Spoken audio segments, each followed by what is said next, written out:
Finance Minister Lawrence Wong said groups of 5 people can be expected to be allowed to dine in together from next Monday.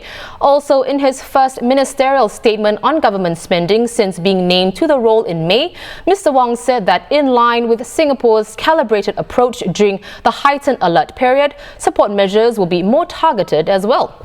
First off, the job support scheme subsidies will be tapered to 10% for 2 weeks from next Monday, July the 12th. These will affect sectors like F&B, gyms, retail, cinemas and the arts, which had to suspend all or most of their operations under the recent heightened alert restrictions. Support, meanwhile, will be extended for SMEs, which accounted for 99% of loans since the start of 2020 through Enterprise Singapore's financing schemes. Mr. Wong said the temporary bridging loan program and the enhanced enterprise financing scheme trade loan will be extended for 6 months from this October to March 31st next year. The parameters for both schemes remain unchanged, including the government risk share of 70%. The Monetary Authority of Singapore will also extend the MAS Singapore dollar facility for Enterprise Singapore loans accordingly. During times of crisis, we recognize that lower-income households and SMEs face bigger challenges, and that is why we have designed our interventions to benefit them the most. I encourage businesses to make use of this extension and other available schemes to ready themselves for the new normal. Many of our SMEs have already seized the opportunity to build new capabilities and future-proof their businesses. Well, these support measures for Phase 2 and Phase 3 heightened alert are expected to cost $1.2 billion, which will not be drawn from past reserves. Mr. Wong said the government already expects to draw up to $53.7 billion from past reserves. Instead, he identified 2 sources of reallocation. About half of the $1.2 billion will come from capitalizing the development expenditure of the deep tunnel sewerage system and north-south corridor under Singer. The other half will be reallocated from underutilization of development expenditure, mainly due to construction delays. Let me be clear, we will not hesitate to use the full measure of our fiscal firepower to protect the lives and livelihoods of Singaporeans. But we also need to be careful about the state of our public finances and ensure they are sustainable for the future. In many countries, COVID-19 has led to massive increases in debt levels, which have not been seen since the end of the Second World War. Not many people are paying attention to how all of this debt will be serviced. They may look affordable now, but will not be so once interest rates increase to more normal levels. The day of reckoning will come, and the burden will surely fall on the young and future generations.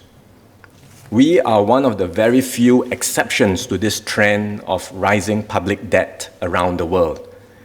We are very fortunate to be where we are today, thanks to the foresight and the fiscal prudence of our forefathers. We already expect to draw up to $53.7 billion from our past reserves. It's an amount which we are not likely to be able to put back anytime soon, if at all.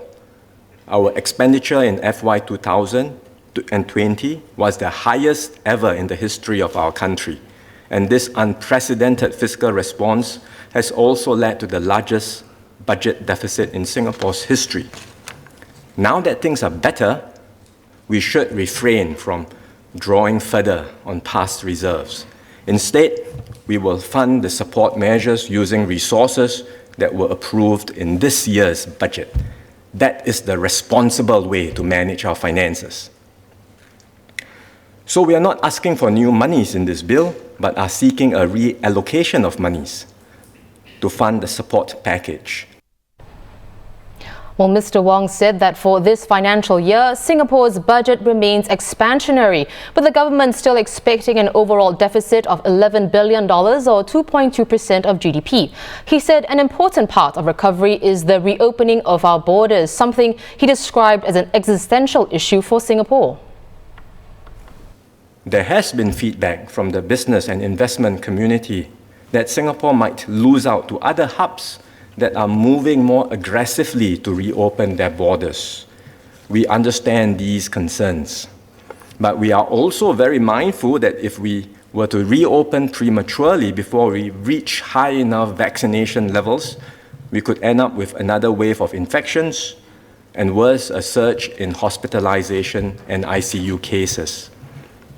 So our priority is to speed up vaccinations, and we have the ability to reach a very high level of vaccination coverage over the next 1 or 2 months.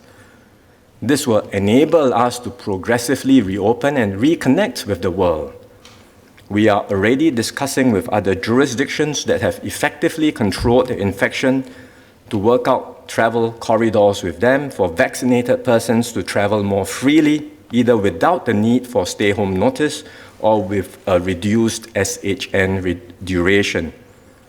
And while we will not be able to prevent occasional imported infections, a high vaccination rate and our public health defenses will prevent major outbreaks.